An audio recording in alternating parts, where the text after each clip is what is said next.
મારી ચેનલમાં તમારું સ્વાગત છે।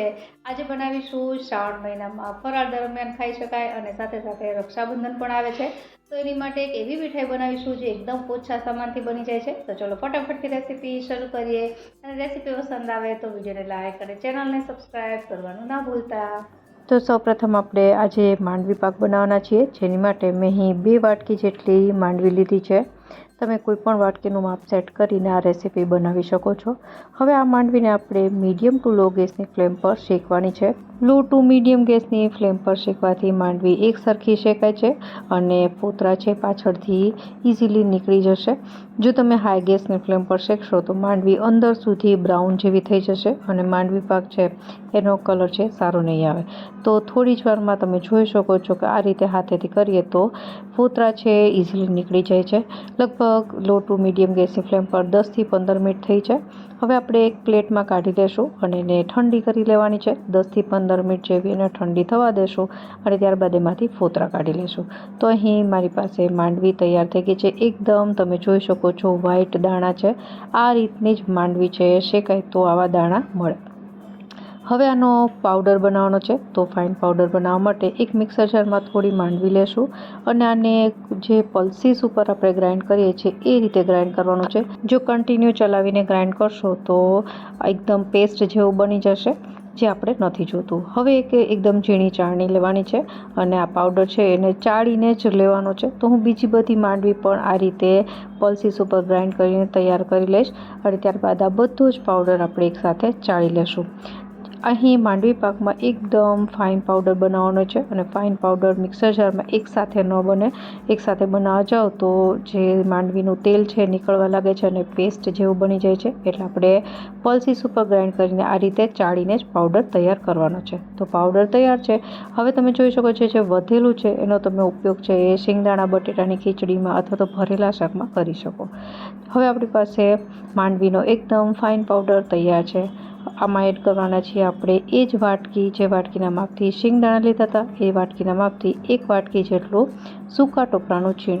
આનો સ્વાદ છે આમાં સરસ આવતો હોય છે। અને ત્યારબાદ 3/4 કપ જેટલું મિલ્ક પાવડર। મિલ્ક પાવડર ઉમેરવાથી આમાં એકદમ માવા જેવો ટેસ્ટ આવે છે અને હવે સારી રીતે બધી વસ્તુને મિક્સ કરી લેશું। તો આપણું જે માંડવી પાક બનાવવા માટેનું મિશ્રણ તૈયાર છે। હવે ચાસણી જોઈ લઈએ।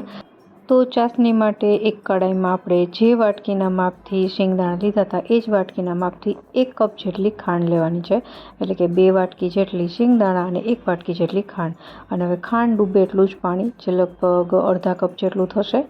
અને હવે આને મીડિયમ ગેસની ફ્લેમ પર પહેલાં તો ખાંડને ઓગાળી લેવાની છે અને ત્યારબાદ માંડવી પાકની ચાસણી કેવી હોય છે, તો જો શિયાળો હોય તો તમે 1 તાર કરતાં થોડી ઓછી લ્યો તો ચાલે, કારણ કે શિયાળામાં ઠંડી હોવાથી તરત જ વસ્તુ છે સેટ થઈ જતી હોય છે। પણ જો ચોમાસું અથવા તો ઉનાળો હોય તો તમે 1 તારની ચાસણી લ્યો એટલે તમારો શીંગ પાક અથવા તો જે માંડવી પાક છે પરફેક્ટ બને છે।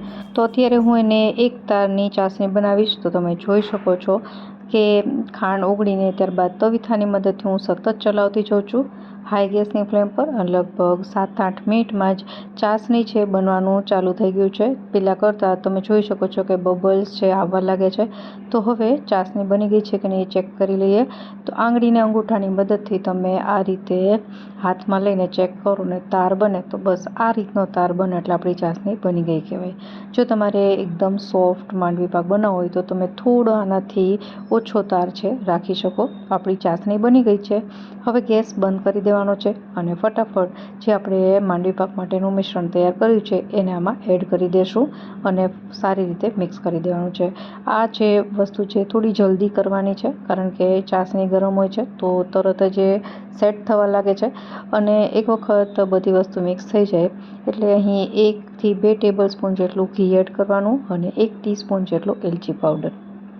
એલચી પાવડર છે ટોટલી ઓપ્શનલ છે, મને ટેસ્ટ ભાવે છે એટલે હું એડ કરું છું। તમે આને સ્કીપ પણ કરી શકો। અને ત્યારબાદ ઘીથી ગ્રીસ કરેલી ટ્રેમાં આ માંડવી પાકનું મિશ્રણ છે એને સેટ કરવાનું છે. તો સારી રીતે તવીથાની મદદથી આપણે બધી જ સાઈડથી એક સરખું એને પાથરી દઈશું અને ત્યારબાદ ઉપરથી પિસ્તાથી ગાર્નિશ કરી દેવાનું છે. હવે આને લગભગ 10 થી 15 જ મિનિટમાં એ સેટ થઈ જશે. જો ચાસણી છે એક તાર કરતાં થોડી ઢીલી હશે તો માંડવી પાકને સેટ થવામાં વાર લાગશે અને એક તારની ચાસણી હશે તો એ 10 થી 15 મિનિટમાં સેટ થઈ જાય છે.